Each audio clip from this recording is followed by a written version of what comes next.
ಎಲ್ಲರಿಗೂ ನಮಸ್ಕಾರ. Welcome to my channel. ಇವತ್ತಿನ ವಿಡಿಯೋದಲ್ಲಿ ಬಿಸಿ ಅನ್ನದ ಜೊತೆಗೆ ಬೇಳೆ ರಸಂ ಯಾವ ರೀತಿಯಾಗಿ ಮಾಡೋದು ಅಂತ ತಿಳಿಸ್ಕೊಡ್ತೀನಿ. ಈ ವಿಧಾನದಲ್ಲಿ ನೀವು ಟ್ರೈ ಮಾಡಿದ್ದೆ ಆದರೆ ಅನ್ನಕ್ಕಿಂತೂ ರಸನೇ ಬೇಗ ಖಾಲಿ ಮಾಡ್ತಾರೆ, ಅಷ್ಟು ರುಚಿಯಾಗಿರುತ್ತೆ.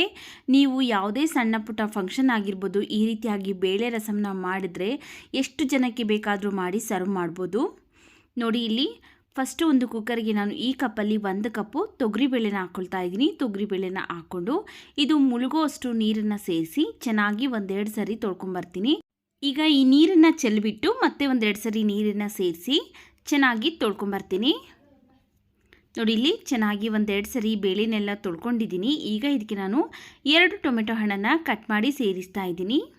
ಹಾಗೆಯೇ ಇದಕ್ಕೆ ಒಂದು 4-5 ಹಸಿಮೆಣಸಿನ್ಕಾಯಿ ಹಾಕ್ಕೊಳ್ತಾ ಇದ್ದೀನಿ. ನೋಡಿಕೊಂಡು ನಿಮ್ಮ ಖಾರಕ್ಕೆ ಎಷ್ಟು ಬೇಕೋ ಅಷ್ಟು ಹಾಕ್ಕೊಳ್ಳಿ. ನಾನಿಲ್ಲಿ ಕೆಂಪು ಮೆಣಸಿನ್ಕಾಯಿನೂ ಸಹ ಸೇರಿಸ್ತೀನಿ, ಅದರಿಂದ ಸ್ವಲ್ಪ ಹಸಿಮೆಣಸಿನ್ಕಾಯಿ ಸೇರಿಸಿದ್ದೀನಿ, ಒಂದು 4-5. ಹಾಗೆ ಇದು ಮುಳುಗೋಷ್ಟು ನೀರನ್ನು ಸೇರಿಸ್ಕೊಂಡಿದ್ದೀನಿ. ಒಂದು 1/4 ಟೀ ಸ್ಪೂನ್ ಆಗುವಷ್ಟು ಅರಿಶಿನ ಪುಡಿ, ಹಾಗೆಯೇ 1 ಸ್ಪೂನು ಅಡುಗೆ ಎಣ್ಣೆ ಹಾಕ್ಕೊಳ್ತಾ ಇದ್ದೀನಿ. ಈಗ ಇವಿಷ್ಟು ಒಂದ್ಸರಿ ಚೆನ್ನಾಗಿ ಮಿಕ್ಸ್ ಮಾಡಿಕೊಂಡು ಈಗ ಕುಕ್ಕರ್ ಲಿಡ್ನ ಕ್ಲೋಸ್ ಮಾಡಿ ಸ್ಟವ್ ಮೇಲೆ ಇಟ್ಟು ನಾವು 4 ವಿಜಿಲ್ ಕೂಗಿಸ್ಕೊಳ್ಬೇಕಾಗತ್ತೆ. ಬೇಳೆ ಎಲ್ಲ ಚೆನ್ನಾಗಿ ಸಾಫ್ಟಾಗಿ ಬೇಯಬೇಕು, ಅದರಿಂದ 4 ವಿಜಿಲ್ ಕೂಗಿಸ್ಕೊಳ್ತೀನಿ. ಇದು ವಿಜಿಲ್ ಬರೋ ಅಷ್ಟರಲ್ಲಿ ನಾವು ರಸಂ ಪೌಡರ್ ರೆಡಿ ಮಾಡ್ಕೊಳ್ಳೋದಕ್ಕೋಸ್ಕರ ಸ್ಟವ್ ಮೇಲೆ ಒಂದು ಬಾಣಲಿ ಬಿಸಿಗಿಟ್ಟು 1 ಸ್ಪೂನ್ ಉದ್ದಿನಬೇಳೆ, 1 ಸ್ಪೂನ್ ಕಡಲೆಬೇಳೆ, ಅರ್ಧ ಸ್ಪೂನ್ ಜೀರಿಗೆ, 1/4 ಟೀ ಸ್ಪೂನ್ ಆಗೋಷ್ಟು ಮೆಂತ್ಯ, ಒಂದು 4-5 ಬ್ಯಾಡಗಿ ಮೆಣಸಿನ್ಕಾಯಿ, ಹಾಗೆಯೇ ಒಂದು 4 ಗುಂಟೂರು ಮೆಣಸಿನ್ಕಾಯಿ ಹಾಕ್ಕೊಳ್ತಾ ಇದ್ದೀನಿ. ನೋಡಿಕೊಂಡು ನಿಮ್ಮ ಖಾರಕ್ಕೆ ಎಷ್ಟು ಬೇಕೋ ಅಷ್ಟು ಹಾಕ್ಕೊಳ್ಳಿ ಗುಂಟೂರು ಮೆಣಸಿನ್ಕಾಯಿ, ಯಾಕಂದರೆ ಫಸ್ಟೇ ಹಸಿ ಮೆಣಸಿನ್ಕಾಯಿ ಸೇರಿಸಿರ್ತೀವಿ, ಅದರಿಂದ ಖಾರಕ್ಕೆ ಎಷ್ಟು ಬೇಕೋ ಅಷ್ಟು ನೀವು ನೋಡಿಕೊಂಡು ಗುಂಟೂರು ಮೆಣಸಿನ್ಕಾಯಿನ ಸೇರಿಸ್ಕೊಳ್ಳಿ. ಹಾಗೆಯೇ ಒಂದು 10 ಕಾಳಾಗೋಷ್ಟು ಕಾಳು ಮೆಣಸು ಹಾಕ್ಕೊಳ್ತಾ ಇದ್ದೀನಿ. ಒಂದು ಸ್ವಲ್ಪ ಹಸಿ ಕರಿಬೇವಿನ ಸೊಪ್ಪನ್ನು ಸಹ ಹಾಕ್ಕೊಂಡು ಸ್ಟವ್ನ ಲೋ ಫ್ಲೇಮಲ್ಲಿ ಇಟ್ಕೊಂಡು ಹುರ್ಕೊಳ್ಬೇಕು. ಹೈ ಫ್ಲೇಮಲ್ಲಿ ಇಟ್ಟು ಹುರ್ಕೊಂಡ್ರೆ ಏನಾಗುತ್ತೆ ಅಂದರೆ ಬೇಳೆ ಎಲ್ಲ ಬೇಗ ಸಿದೋಗ್ಬಿಡುತ್ತೆ. ಆದ್ದರಿಂದ ನಾವು ಲೋ ಫ್ಲೇಮಲ್ಲಿ ಇಟ್ಕೊಂಡು ಚೆನ್ನಾಗಿ ಹುರ್ಕೊಂಡ್ರೆ ಸಮ ಪ್ರಮಾಣದಲ್ಲಿ ಎಲ್ಲವೂ ಸಹ ಫ್ರೈ ಆಗುತ್ತೆ. ನೋಡಿ, ಈಗ ಚೆನ್ನಾಗಿ ಫ್ರೈ ಮಾಡ್ಕೊಂಡಿದ್ದೀನಿ. ಸ್ಟವ್ನ ಆಫ್ ಮಾಡಿಕೊಂಡು ಇದನ್ನು ಒಂದು ಪ್ಲೇಟ್ಗೆ ಹಾಕ್ಕೊಳ್ತೀನಿ. ಬಿಸಿ ಎಲ್ಲ ತಣ್ಣಗಾಗಬೇಕು, ಅದರಿಂದ ಒಂದು ಪ್ಲೇಟ್ಗೆ ತೆಗೆದುಕೊಳ್ತಾ ಇದ್ದೀನಿ. ನೋಡಿ, ಈಗ ಇದು ಕಂಪ್ಲೀಟಾಗಿ ತಣ್ಣಗಾದ್ಮೇಲೆ ಒಂದು ಮಿಕ್ಸಿ ಜಾರ್ಗೆ ಸೇರಿಸ್ಕೊಳ್ಳೋಣ.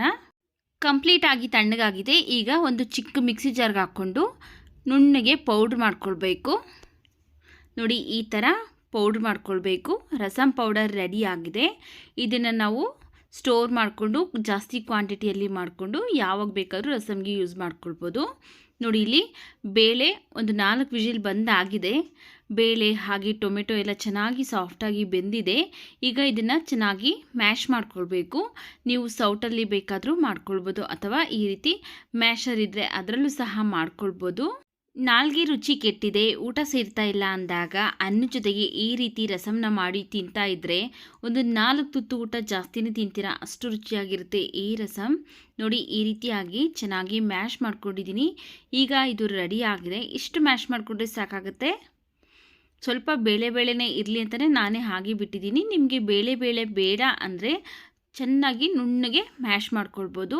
ಈಗ ಇದನ್ನು ಸೈಡ್ಗಿಟ್ಟು ನಾವು ಒಗ್ಗರಣೆ ಮಾಡ್ಕೊಳ್ಳೋದಕ್ಕೋಸ್ಕರ ಸ್ಟವ್ ಮೇಲೆ ಒಂದು ಪಾತ್ರೆ ಬಿಸಿಗಿಟ್ಟು ಅದಕ್ಕೆ ನಾನು ಒಂದು 2 ಸ್ಪೂನ್ ಆಗೋಷ್ಟು ಎಣ್ಣೆ ಹಾಕ್ಕೊಂಡಿದ್ದೀನಿ. ಎಣ್ಣೆ ಬಿಸಿ ಆದಮೇಲೆ ಸ್ವಲ್ಪ ಸಾಸಿವೆ, ಹಾಗೆಯೇ ಸ್ವಲ್ಪ ಜೀರಿಗೆ, ಹಾಗೆಯೇ ಇದಕ್ಕೆ ಒಂದು ಸ್ವಲ್ಪ ಇಂಗು ಹಾಕ್ಕೊಳ್ತಾ ಇದ್ದೀನಿ. 1-2 ಚಿಟಿಕೆ ಆಗೋಷ್ಟು ಇಂಗು, 1-2 ಒಣಮೆಣಸಿನ್ಕಾಯನ್ನು ಸಹ ಕಟ್ ಮಾಡಿ ಸೇರಿಸ್ತಿದ್ದೀನಿ. ಸ್ವಲ್ಪ ಹಸಿ ಕರಿಬೇವಿನ ಸೊಪ್ಪನ್ನು ಹಾಕಿ ಫ್ರೈ ಮಾಡ್ಕೊಳ್ತಾ ಇದ್ದೀನಿ. ಈಗ ಇದಕ್ಕೆ ನಾನು ಒಂದು ಜಜ್ಜಿರುವಂತಹ ಬೆಳ್ಳುಳ್ಳಿನ ಹಾಕ್ಕೊಳ್ತಾ ಇದ್ದೀನಿ. ನೀವು ಈ ರಸಮ್ಗೆ ಬೆಳ್ಳುಳ್ಳಿ ಹಾಕೋದ್ರಿಂದ ಒಳ್ಳೆ ಫ್ಲೇವರ್ ಬಿಟ್ಕೊಳ್ಳುತ್ತೆ, ಹಾಗೆ ಟೇಸ್ಟು ಸಹ ಚೆನ್ನಾಗಿರುತ್ತೆ. ನೀವು ಯಾವುದೇ ಕಾರಣಕ್ಕೂ ರಸಮ್ಗೆ ಬೆಳ್ಳುಳ್ಳಿ ಹಾಗೆಯೇ ಇಂಗನ್ನು ಸ್ಕಿಪ್ ಮಾಡೋದಕ್ಕೆ ಹೋಗಬೇಡಿ. ಹಿಂಗೆ ಹಾಕೋದ್ರಿಂದ ಕೆಲವೊಬ್ಬೊಬ್ಬರಿಗೆ ಬೇಳೆ ರಸಂ ತಿಂದಾಗ ಗ್ಯಾಸ್ಟ್ರಿಕ್ ಆಗುತ್ತೆ. ಹಿಂಗೆ ಹಾಕೋದ್ರಿಂದ ಗ್ಯಾಸ್ಟ್ರಿಕ್ ಅನ್ನೋದು ಆಗೋದಿಲ್ಲ. ಅದರಿಂದ ಹಿಂಗನ್ನು ಸ್ಕಿಪ್ ಮಾಡೋಕ್ಕೆ ಹೋಗಬೇಡಿ. ಬೆಳ್ಳುಳ್ಳಿನ ಚೆನ್ನಾಗಿ ಫ್ರೈ ಮಾಡಿಕೊಂಡು ಈಗ ಇದಕ್ಕೆ ನಾವು ಫಸ್ಟನ್ನೇ ರೆಡಿ ಮಾಡಿಕೊಂಡಿರುವಂತಹ ರಸಂ ಪೌಡರ್ನ ಒಂದು 3 ಸ್ಪೂನ್ ಹಾಕ್ಕೊಂಡಿದ್ದೀನಿ.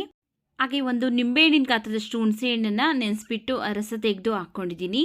ಫಸ್ಟನ್ನೇ ಬೇಯಿಸಿ ಎತ್ತಿಟ್ಕೊಂಡಿದ್ರಲ್ಲ ಬೇಳೆ, ಆ ಬೇಳೆನ ಈಗ ಇದಕ್ಕೆ ಸೇರಿಸಿ ನೀರನ್ನು ಸೇರಿಸ್ತಾ ಇದ್ದೀನಿ. ನೋಡಿಕೊಂಡು ನಿಮಗೆ ರಸಂ ಯಾವ ಹದಕ್ಕೆ ಬೇಕಾಗುತ್ತಲ್ಲ ಆ ಹದಕ್ಕೆ ನೋಡಿಕೊಂಡು ನೀರನ್ನು ಸೇರಿಸಿ ಅಡ್ಜಸ್ಟ್ ಮಾಡ್ಕೊಳ್ಬೇಕು. ನಾನಿಲ್ಲಿ ಇನ್ನು ಸ್ವಲ್ಪ ನೀರನ್ನು ಸೇರಿಸ್ಕೊಳ್ತಾ ಇದ್ದೀನಿ. ನೋಡಿ, ಈಗ ಈ ಹದಕ್ಕಿದ್ರೆ ಸಾಕಾಗುತ್ತೆ. ನಾವು ಎಷ್ಟು ತೆಳುವಾಗಿ ಮಾಡ್ತಿರಲ್ಲ ಅಷ್ಟು ರುಚಿಯಾಗಿರುತ್ತೆ ಈ ರಸಂ ಅನ್ನೋದು. ಯಾಕಂದರೆ ಮತ್ತೆ ಕುದಿಸ್ತಾ ಸ್ವಲ್ಪ ಗಟ್ಟಿ ಆಗಿಬಿಡುತ್ತೆ. ಅದರಿಂದ ಒಂದು ಸ್ವಲ್ಪ ತೆಳುವಾಗೆ ಮಾಡ್ಕೊಂಡಿದ್ದೀನಿ. ಒಂದು 1/4 ಸ್ಪೂನ್ ಆಗೋಷ್ಟು ಅರಿಶಿನ ಪುಡಿ, ರುಚಿಗೆ ತಕ್ಕಷ್ಟು ಉಪ್ಪು, 1 ಸ್ಪೂನ್ ಆಗುವಷ್ಟು ಬೆಲ್ಲನ ಸೇರಿಸಿ ಚೆನ್ನಾಗಿ ಮಿಕ್ಸ್ ಮಾಡ್ಕೊಳ್ತಾ ಇದ್ದೀನಿ. ಬೆಲ್ಲ ಬೇಡ ಅನ್ನೋರು ಸ್ಕಿಪ್ ಮಾಡ್ಕೊಳ್ಳಿ, ಹಾಕಿದ್ರೆ ಟೇಸ್ಟ್ ತುಂಬ ಚೆನ್ನಾಗಿರುತ್ತೆ. ಇವಿಷ್ಟು ಹಾಕ್ಕೊಂಡಾದ್ಮೇಲೆ ಚೆನ್ನಾಗಿ ಒಂದು 3ರಿಂದ 4 ನಿಮಿಷ ಕುದಿಸ್ಕೊಂಡಿದ್ದೀನಿ. ನೋಡಿ, ಈಗ ರುಚಿಯಾದಂತಹ ಘಮಘಮಿಸುವ ರಸಮ್ ರೆಡಿ ಆಗಿದೆ. ಲಾಸ್ಟಲ್ಲಿ ಸಣ್ಣದಾಗಿ ಕಟ್ ಮಾಡಿರುವಂತಹ ಕೊತ್ತಂಬರಿ ಸೊಪ್ಪನ್ನು ಹಾಕ್ಕೊಂಡು ಒಂದ್ಸರಿ ಮಿಕ್ಸ್ ಮಾಡಿ ಸ್ಟವ್ನ ಆಫ್ ಮಾಡ್ಕೊಳ್ತಾ ಇದ್ದೀನಿ. ಮಾಡೋದಕ್ಕೆ ತುಂಬ ಸಿಂಪಲ್ ಅನಿಸಿದ್ರು ಟೇಸ್ಟ್ ಮಾತ್ರ ಅದ್ಭುತವಾಗಿರುತ್ತೆ. ರುಚಿ ಮರೆಯೋಲ್ಲ, ಅಷ್ಟು ಚೆನ್ನಾಗಿರುತ್ತೆ. ನೋಡಿದ್ರಲ್ಲ ಯಾವ ರೀತಿಯಾಗಿ ಬಿಸಿ ಬಿಸಿ ಅನ್ನದ ಜೊತೆಗೆ ಬೇಳೆ ರಸಮ್ ಯಾವ ರೀತಿ ಮಾಡೋದು ಅಂತ.